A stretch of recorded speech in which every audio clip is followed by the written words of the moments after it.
ایک دفعہ کا ذکر ہے، ایک دلکش چھوٹے سے گاؤں میں علی نام کا ایک چھوٹا لڑکا رہتا تھا۔ علی ایک تجسس بھرا اور زندہ دل لڑکا تھا جو ہمیشہ سیکھنے اور دریافت کرنے کے لیے بے تاب رہتا تھا۔ علی کو اپنے دوستوں کے ساتھ کھیلنا، درختوں پر چڑھنا اور تتلیوں کا پیچھا کرنا بہت پسند تھا۔ لیکن علی نے ایک چیز ابھی تک دریافت نہیں کی تھی، نماز کی طاقت۔ ایک دن علی نے اپنے دادا کو نماز پڑھتے ہوئے دیکھا۔ اس نے دیکھا کہ اس کے دادا کتنے سکون اور اطمینان سے کھڑے ہوتے ہیں، رکوع اور سجدہ کرتے ہیں۔ دادا جان، آپ ہر روز نماز کیوں پڑھتے ہیں؟ علی، نماز ہماری خاص طریقہ ہے اللہ سے بات کرنے کا۔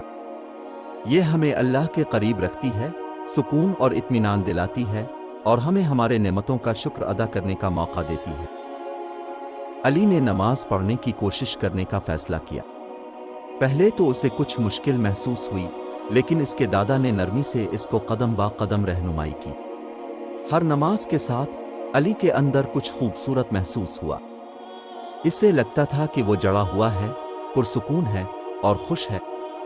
نماز اس کا خاص وقت بن گیا جس میں وہ اللہ سے بات کرتا اور اپنے خیالات اور خواہشات کو شیئر کرتا۔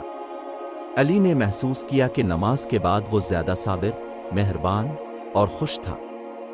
اس کے دوستوں نے بھی اس کے اندر یہ مثبت تبدیلی دیکھی۔ اس دن کے بعد علی نے کبھی اپنی نماز نہیں چھوڑی۔